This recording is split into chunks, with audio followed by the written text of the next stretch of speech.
ওর সঙ্গে হঠাৎ ফোনে কথা বলতে বলতে হঠাৎ বললো যে চল একসাথে লাঞ্চ করি। এই বলতে বলতে রমিতকে ফোনে ধরলাম, তারপরে এসেও গেলাম রমিতের এখানে। অ্যাজ ইউজুয়াল রমিত লেট লাতি। দুপুরবেলা সপ্তাহের মাঝখানে এরকম উদ্ভট প্ল্যান কেউ করে না। 1 ঘন্টা আগে ঠিক হয়েছে। আরে এটা আমার অফিসের দিন, আমি এখন অফিসের মাঝখানে, অফিসের দিনের দুপুরবেলা মাঝখানে কোথাও হয় না। অজুহাত এগুলো। তিমান সেনগুপ্ত এসছে।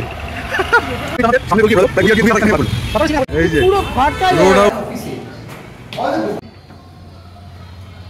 আগে নে তখন চিয়ার্স।